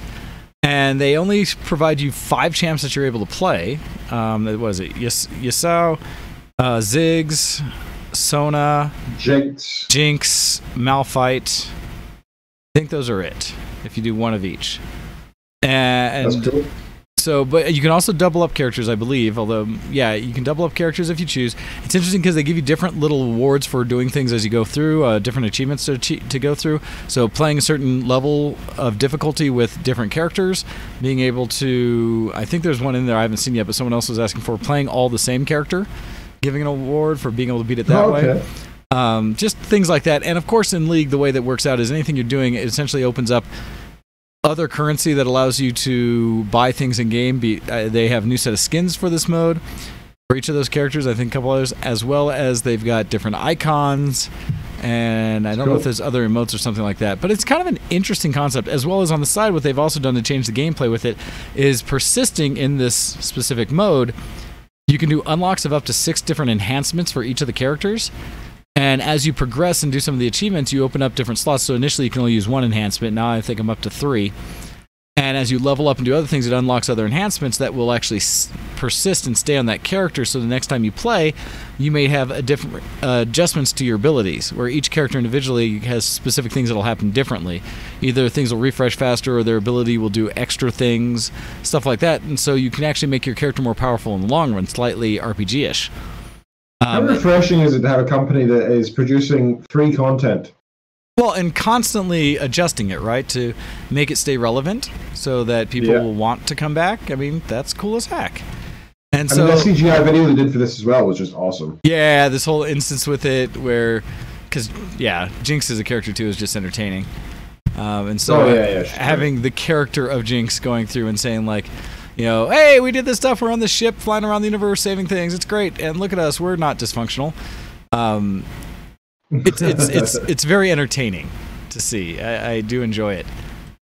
So all of those things are just fun. And yeah, like you said, being able to constantly be advancing or doing something new with the game is really cool. And so that's something I've been playing lately, as well as ARAMs, but also doing that kind of co-op mode. So far, I don't think I've lost one. I've had a couple where it's been sketchy, but if you do die, you can walk over the person's corpse, and as long as you can stand there long enough, they'll revive. Pretty much full health, which is nice. And some of the matches I've done, I've only gotten to the 2nd difficulty level as a whole, but they've gotten chaotic. I'm a little afraid to go to the 3rd because they introduce some new mobs that have different abilities, which all tend to spawn from other characters in the game, other champs, being that they're kind of versions of those champs in a lot of cases, or some of the different creeps that are on the Summoner's Rift. And so it's an interesting mode they've done. I've been having some fun with that. So that one's one I've been playing. I like that. That's a really cool idea. It's nice, different as well. Yeah, that's one thing that's going to be the problem with League, right? Is they're always kind of a bit samey. A lot of times they do. So no, it is nice that this is something completely different, and I've really been enjoying it. The little bits I've been playing. The other thing that I've been doing for my geek this week, when it comes to gaming, at least, has been this has been a weekend of beta for the new Call of Duty Black Ops 4. Yes, I saw that. In that one specifically, it's a free open beta on PC. I think it's also on the consoles. But for us playing it, it's specifically focusing on the Battle Royale mode, which, for those who don't know, is everything that PUBG and Fortnite and various other Royale games that are out there, the model they follow. This one working in the Call of Duty engine in Black Ops. And so far, a bunch of us who've all been FPSers for a while have been together playing it and have really been having a ball. This has been something where I said I wasn't going to pre-order Call of Duty because pre-orders are dumb. Wait for the game to come out and see that it's actually what people say it's supposed to be. I'm on the fence now, because now that I've been playing the beta, I've at least got hands-on, and I'm feeling much better about it. It plays and feels a lot more like a Call of Duty compared to some of the others. That may not necessarily feel good for a lot of people. For those of us, though, who in VTW are quite good at the Call of Duty games, this felt a little more like home than PUBG or Fortnite. And Fortnite, for me, is one of the hardest to get into. It's different enough that when I play it, I just feel always the noob. Where this one, like first match, I think the team I had of randoms on a 4-man, we won. Now, granted, this was like right in beta, and I'm sure a lot of people playing weren't that good. And I've had a couple successes since then. I've been in top 5 several times, even on solo matches. It's been fun. Nice. It takes and brings together a lot of the things that you come to expect from a Battle Royale mode, and provides it in the Call of Duty engine. It has vehicles to go around in. I was a little disappointed because not every vehicle that you see in the game, but just the military ones you can get on. So they have a quad bike that allows 2 people on it. They've got a truck that allows 1 driver, and then a whole back area for people to jump into. And the other one I've seen is a helicopter that I think will hold a full 4-man team as well. Although I've never flown one. I've only ridden in one so far. They have the same kind of style where it's a larger map, and they have this wall that condenses over different circles like any of the other Royale games to focus the fight into a smaller area and kind of limit how long a game plays. They have a lot of the weapons you've come to know and love in the COD world, as well as the attachments and stuff. I do like the way they do it, because when you pick a weapon up, if you basically click F to pick it up and interact, you'll instantly try to equip it if it's available for that weapon, or if you just pick it up, you can go into your inventory and just click or slide it over to a weapon and use it, whichever your active weapon is. You can carry 2. They have some of the same kind of extra pieces that you can get on other things with the combat axe or other kind of things you can drop down on the ground and stuff to have helping you, health packs, all those kind of things, armor, stuff like that you see in any of the Royale games. So it feels a lot like those. I'm trying to think if there's anything that's specifically different than some. They have some perk things you can run that for a short period of time, if you click it on, it'll do things like silence your steps or give you a link where you can see what your squad sees if they have visibility of someone. Things where, yeah, there's other kind of perks, but they're limited. You have to find them in the world, and when you activate them, they last for 2 to 3 minutes, and then burn out. And so it's got a lot of just kind of interesting little flow to it. I guess the mechanics we like best are just the movement and the shooting, because it feels very natural to us. And it's something that we continue to play, and I may jump on a little bit more today as such, just so I can get enough time to really decide if I'm playing. The nice thing for it being a Battle Royale mode in the Call of Duty series is that unlike a lot of the current games you see that are focusing Battle Royale, this is just one of the modes in the game, one of the things from the multiplayer. It's not the entire game. And so what I like about this is they're providing a full experience, but at the same time they're doing it in a way that it's not the only thing you have to play in the new Call of Duty. Now, granted, there's a piece of that I also dislike, which is that the new Black Ops 4, I believe, is completely foregoing a single-player campaign. And is going to be multiplayer I'm not only. surprised, dude. I've always enjoyed them, but it seems like that's the way that the series has been needing to go for a while. Most people just play by play after all. Well, I do understand it, because a lot of people don't spend enough time on the campaign. It's not a concern, it's not a challenge, it's more a lament, in the sense that I have always enjoyed the campaigns, pretty much all of them. It gives me a way of getting into the look and feel of the weapons and the world and how it plays without having to instantly just put myself up against real people. And I've always thought they've provided a good experience, a good fun experience, because I jump into a COD game, turn it to the hardest difficulty, and just pound myself through it. And die multiple times, but keep going until I progress the whole story. And it was just a good ride. I'd always end with like a satisfaction of, yep, I did that. It was fun. Even if it was only 10 or 15 hours, which I used to complain about a lot. Knowing that I had that as well as all the multiplayer made the game feel complete. So now, because it's multiplayer only, and seeing the price still at a $60 game, concerns me a little bit. I do see them doing other modes, which is good, but just the value makes me struggle. Now, I say that at the same time, I always put several hundred, if not close to 1,000 hours into these COD games on multiplayer, so... Okay, well, that makes it worthwhile, to be honest, right? I mean, well, yeah, if I'm going to have my friends playing it, and this one, it seems like my core group of COD players are looking at this one all together, like, yes, we want to come back to this, then it's worthwhile. If I were to get in and just have randos to play with or something, I probably wouldn't care. Same thing with WoW. Yeah. I'm not going to play WoW just to play by myself the whole time, even though that's how I played the first time through. I have too many other games I can go do that with. And so it's more about, are people actually going to be in here to play with? Otherwise, why would I bother? And so we'll see. We'll see. But right now, yeah, I'm looking forward to it. It's been a great experience. There's still, I think, a couple days left in the Battle Royale beta. If you want to check that out for anyone out there, I think it's a lot of fun. If you do like Battle Royale games, if you ever liked any of the Call of Duty games, I think this is one that you'd probably enjoy. So throwing that out there. The other big thing I had, and like I said, I've been playing a lot of that back and forth and have had a little bit of success. If you look at my Doc Dead channel, I streamed some of that, so you can see some there. the other big thing is still, I would say, my 3D printing. I am back to a point where I was going to say all 3 of my printers are printing right now, but the furthest one back got clogged, and so I'm going to have to mess with that a little more today and get it going again.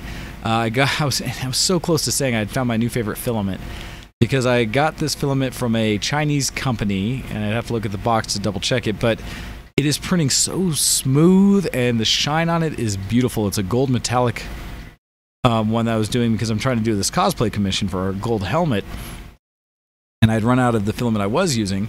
So I got this new one to try, and so far it looks great, but it started digging and cutting itself apart, and so I may have to adjust the tension on it or something and try it again. We'll see. But it was looking beautiful. In fact, I forgot to grab the piece that I had, the base piece I'd print out just to show how shiny it is.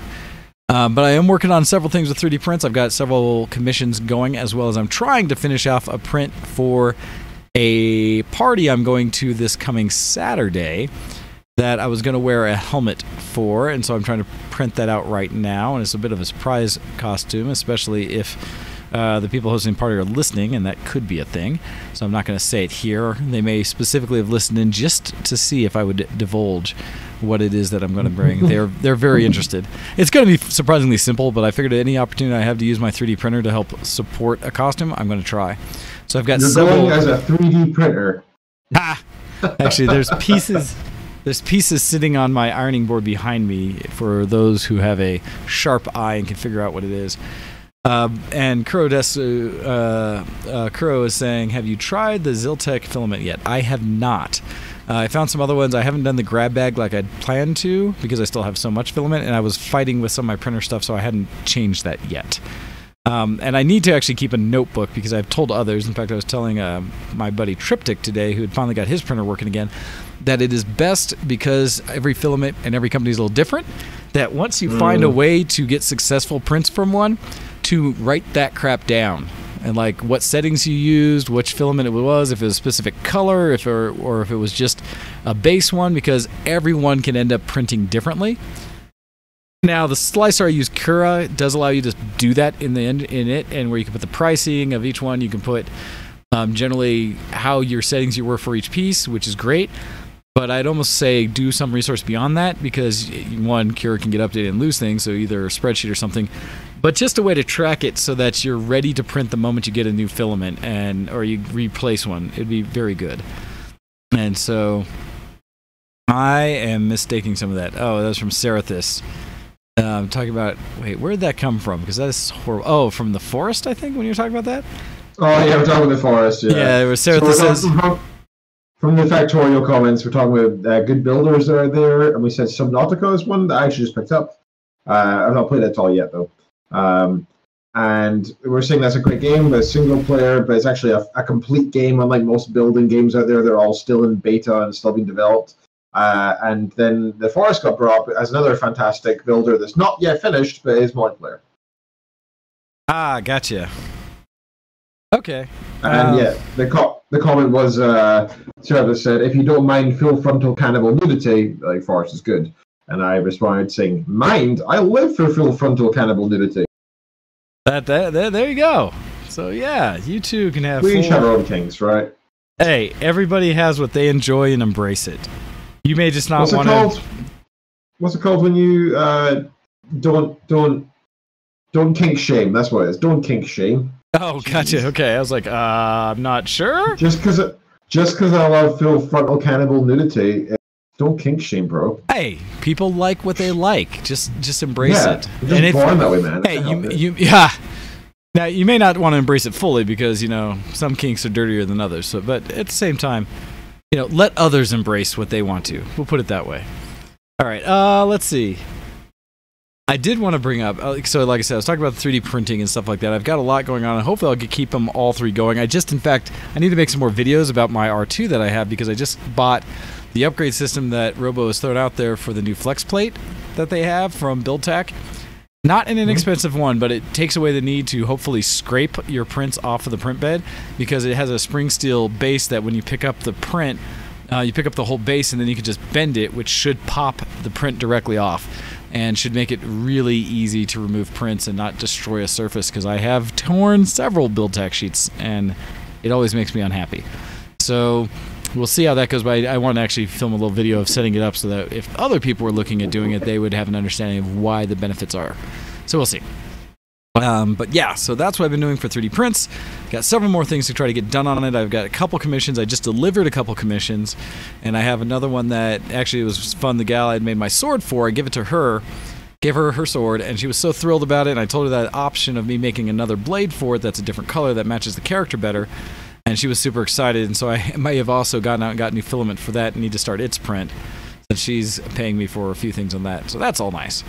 All right. With that, though, we have an email, and so I wanted to jump into that. Did you want to read this one, Ken? No, feel free to go ahead. That's fine. All right. So this one coming to us from Sarathis and says, oh gosh, so what the title is Schmuck Ballast, if I say that correct. It says, Dear Show X, let's see. So it has come to this. Copy has corrupted you lot to play WoW on Moonguard, aka the Argent Dawn of the US. Pay heed to Ace Ventura's advice when near Goldshire and Silvermoon, and do not go in there. I've written an email bitching about the BFA story to No Excuses, so I won't be repeating myself on those points. Show excuses when?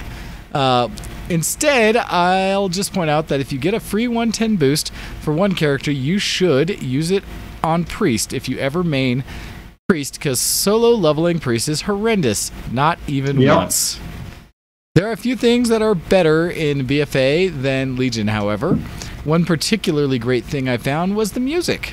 While I don't remember any memorable tracks from Legion, apart from the Warrior Order Hall elevator music, I gotta say BFA has amazing music. Apart from Uldir, this has some really boring ambient garbage as BGM, as background music. Not even the final boss has its own music. How I long for the times of Black Temple, where music was not only amazing enough for me to quit or to put in my garrison, but Illidan had a different track for each phase. That's actually a really interesting thing to bring up the music, because I don't pay attention enough to it in some games. Especially like different tracks. Well, no, like I listen to it, but I keep it as ambient, and so I like it. But like he's saying, the fact that he noted that it changed between between each of the phases within Illidan, that's like a special level of cool. And so I always appreciate the music. I was just gonna say, WoW music is some of the best out there, like the best.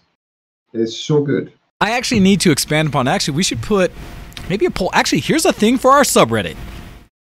Best gaming soundtracks and where to get them, because I do want to bring up a playlist that I have on my phone all the time that I can bring up that is just gaming. I have some things, because for me, some of my favorites, now granted they were just regular music and such, and I'll get back to the email, but it was that I had songs from like Bastion. I had some great background music in there and such, but some of my favorites were DJ Hero, just because they did actual mixes of real songs. They were just phenomenal. For ambient music and stuff, there's a few space games that I have a little bits of and things. But yeah, I would like to actually expose some other big, just really epic gaming soundtracks. And I've found them every once in a while on YouTube, but I wouldn't mind just acquiring the actual songs themselves and being able to put them in playlists, because that would be great. So I think we should throw up a subreddit or something that basically asks people to contribute some of the best gaming soundtracks they're aware of, and preferably where you can get the actual music and not just that game had cool music.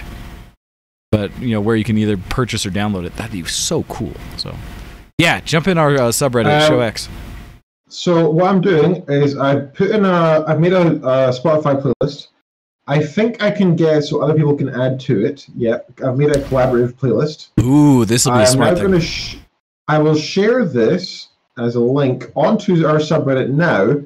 So let's make a playlist. Best gaming tracks. I like this. And I'm going to say specifically,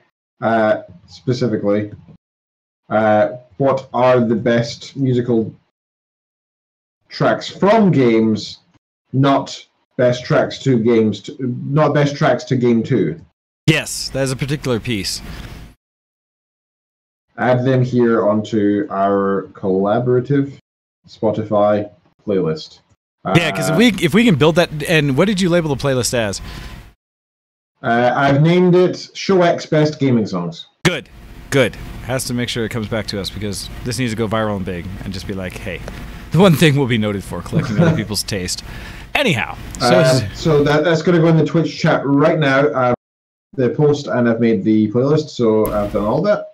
So please contribute, and we will post that out on our social media as well. We'll tweet it and such, because that is something I would love for everyone to jump in and build together, because having a community built and vetted playlist for gaming music would be phenomenal. So do that. Try not to add whole albums, right? Try to add specific tracks that resonated with you.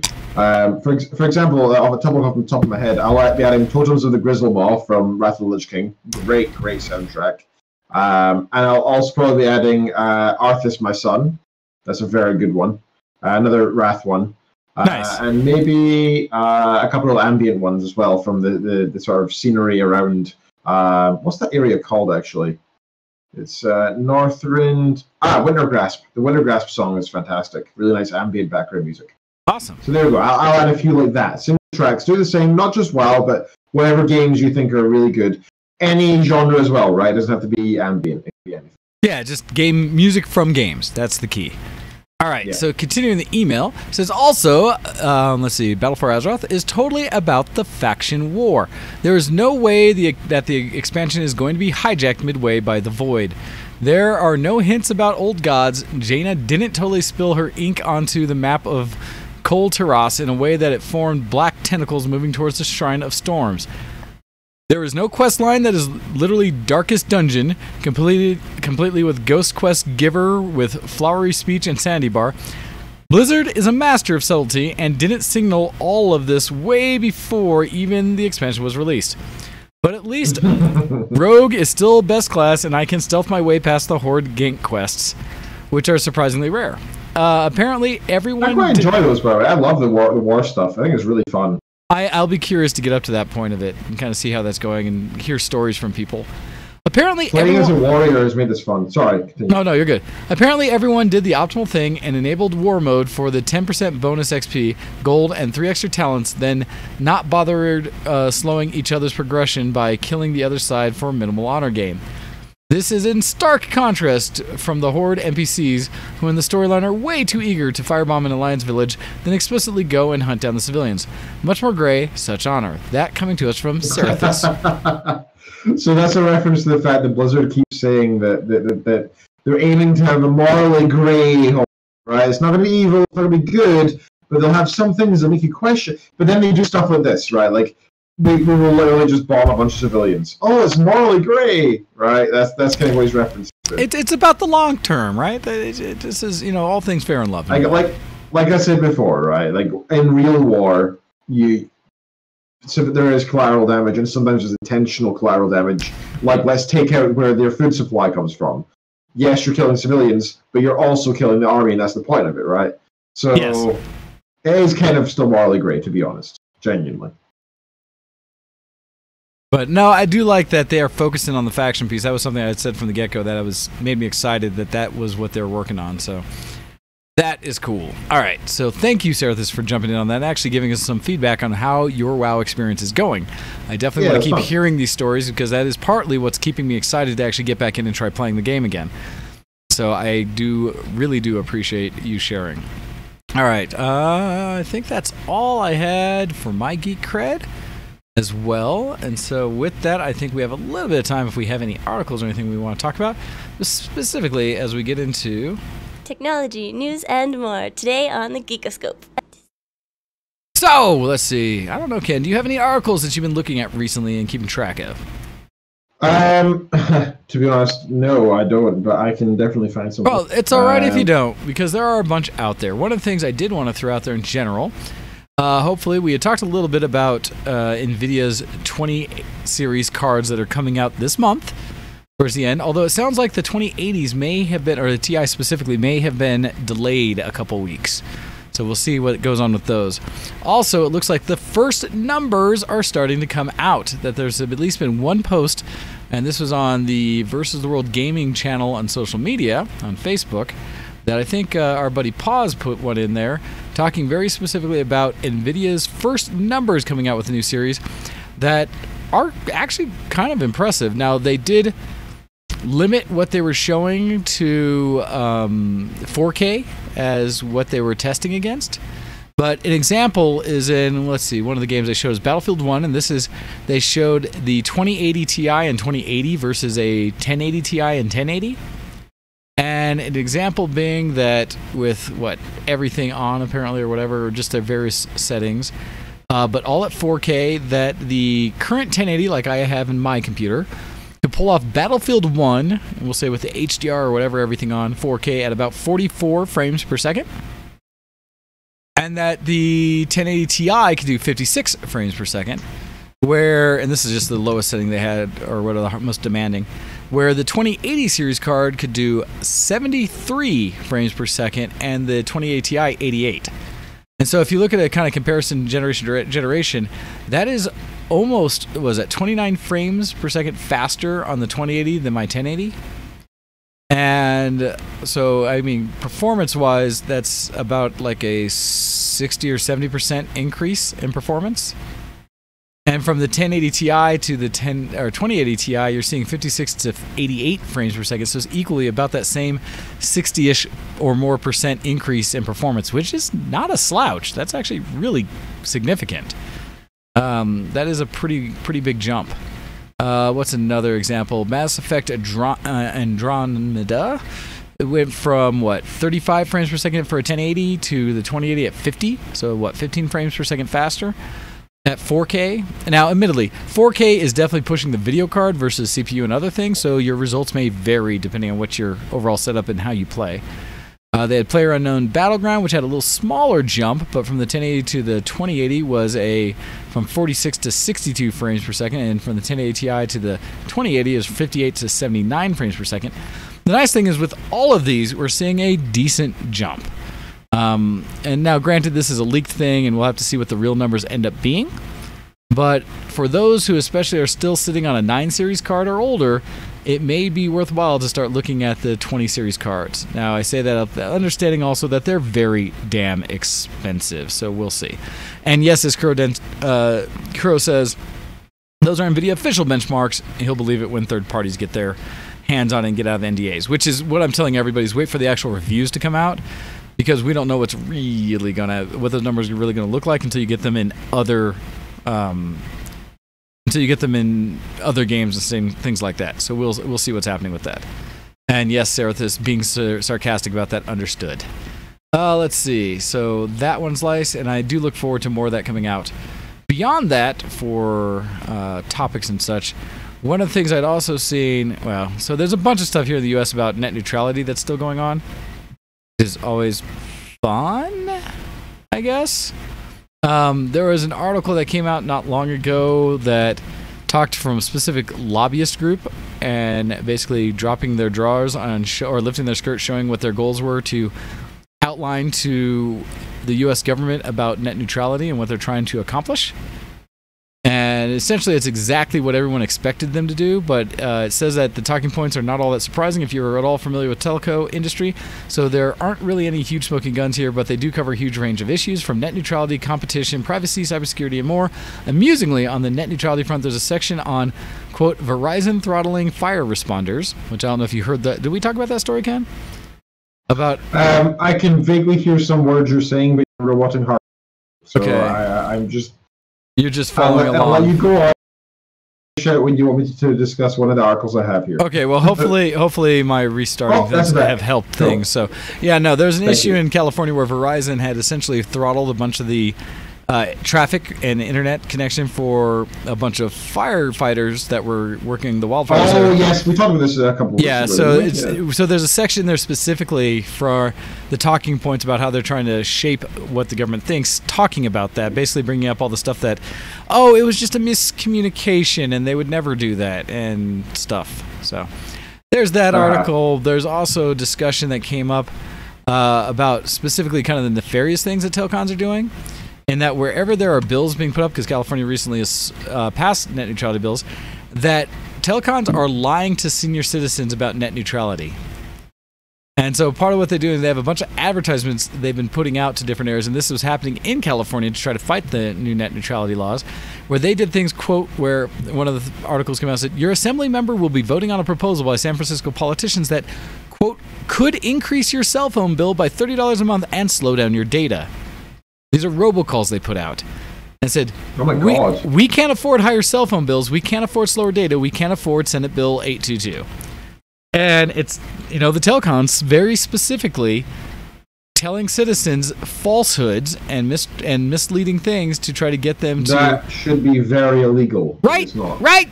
But the problem is they can go through so many shell companies and other things that even though we know they're the ones who do it, it can't be tied back to them, essentially.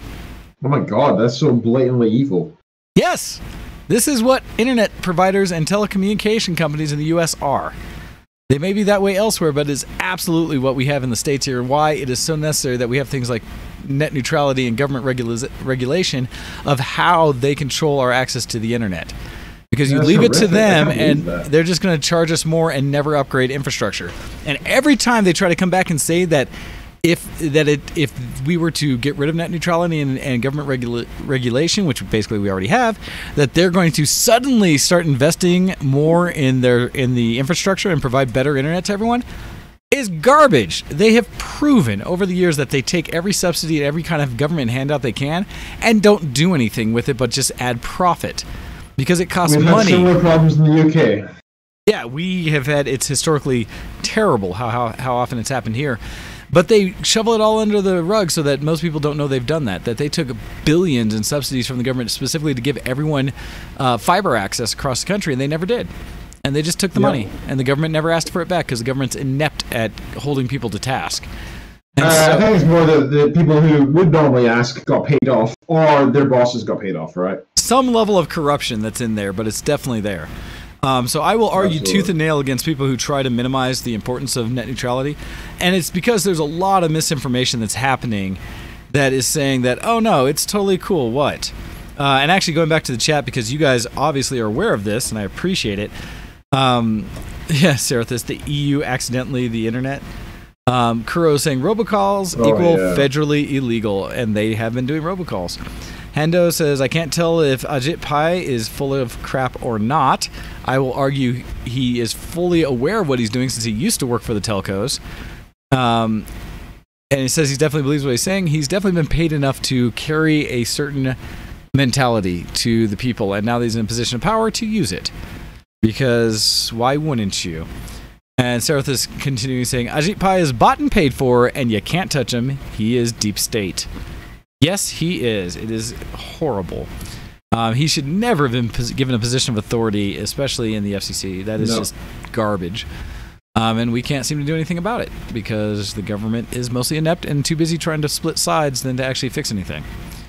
But yeah, so if there's an opportunity, and thankfully California passing this law, feel free to try to, and definitely jump on it. If you see any legislation in your states for net neutrality, become aware of it. Don't just jump on it blindly, because I've also seen the telcos do even more nefarious things, like put forward bills that sound like they're in support of net neutrality, but are really there just to make it so that net neutrality can never take hold again.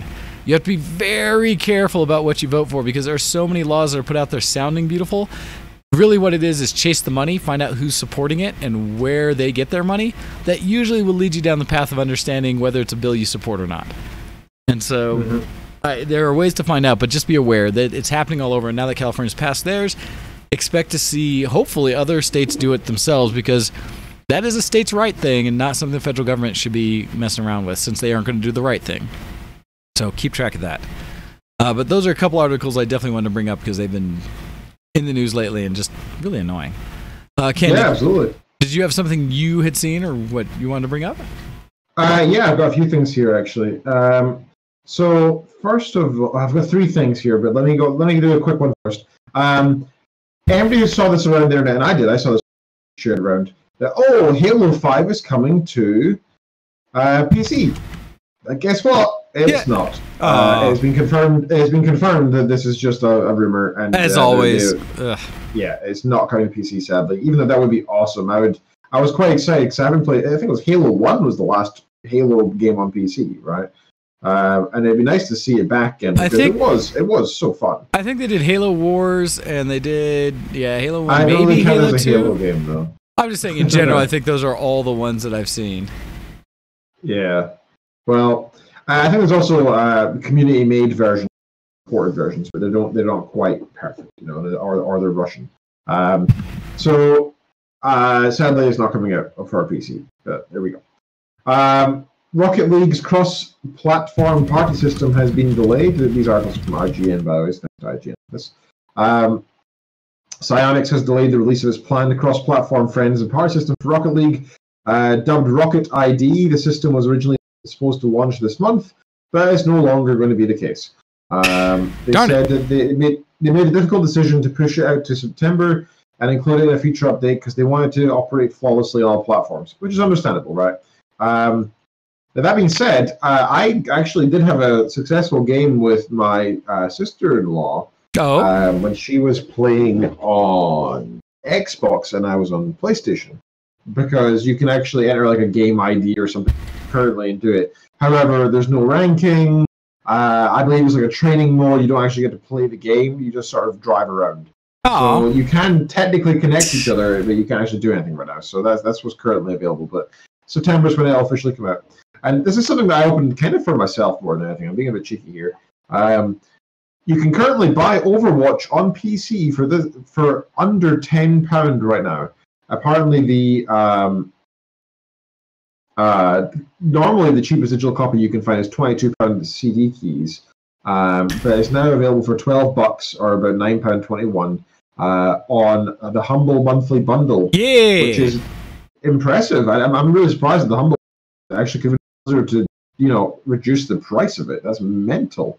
So I'm actually subscribed to the Humble monthly just for 1 month if that's possible. So I can get Overwatch because it has lots of good things, right? You actually can, yeah. You can definitely sub for 1 month. Cool. Okay, I'm going to do that then because this is a game that I think a lot of people have in our community, and it'd be an argument for us to all play together. Right? I would play it more I'd play it more if people around were like, hey, because I definitely have Overwatch and I've enjoyed playing it. I'm just not great at it, but I'm more than happy to pick that one back up. Cool. All right, great. I'll definitely pick that up, and so should everybody else. The link for it is in chat now, if you are lazy like me. There you go. Yep, I'm glad to see people in the chat already. Good. That's good news. That's everything for me, and I think that's the end. Yeah, essentially that is the end of the show. And so, by all means, Ken, if you'd like to lead us out with our normal, here's where to find us, here's what to do, and definitely check out the new things with our subreddit and stuff like that. Jump on and let's make a playlist. That would be fun. But Ken, let us out of here. Sure. You can listen to ShowX on vtwproductions.com as well as on YouTube. Check us out all over the internet. We are all over the place. First of all, thank you to everybody who's been supporting us on Patreon. If you wish to also join in, those who have been supporting the show and keeping us afloat, especially with our current technical difficulties and the fact that I am coming to you through Crystal Ball, you can support us by going to patreon.com/showx. Minimum of $1 per month, $12 a year. Although you can unsubscribe at any time, so you could give $1 or you can give a one-off if you want, whatever you please. But just think, 2 hours of content a week, 4 weeks a month. 12 months a year, and occasionally you get special shows, and the wonderful community around the show that it is based on. So any support you can do is welcome. If not, you can also share us around the place. Just grab one of our tweets, one of our Facebook posts, and share it to your friends. That's very much appreciated because it gives us a couple extra clicks, and we always like to have more people in the community to play with. So you can also find us on these other places. Facebook.com, search for ShowX there and find us there. You can also find us on twitter.com/showx. And you can also find Mr. Wayne here, twitter.com/DocDead, and myself, twitter.com/GoHex. Send us an email, showx@vtwproductions.com. And I think that's everything. Also check out our reddit.com/r/showx. We've got a new post in there for making our own little gaming playlist. It's a collaborative playlist, and I think everybody can take part. If you're not interested in that, but you do have a Reddit account, could you at least give it an upvote? Let other people see it, let other people see that it exists. That'd be good. It might give us an extra chance of random people clicking on it as well, which is always good. Thank you very much for having me on the show, sir. It's much appreciated. And thank you all for listening in to us. We love you guys. Absolutely. All right, everybody, with that, you've been listening to Show X on VTWProductions.com. It is time for us to get out of here. So look for us online after the show in the Discord, where we'd like to hang out and chat. Playing all the games, I think already I have a copy sitting at me waving in WoW. Although we'll see if I hang out here or if I play some COD. I don't know. We'll be back and forth.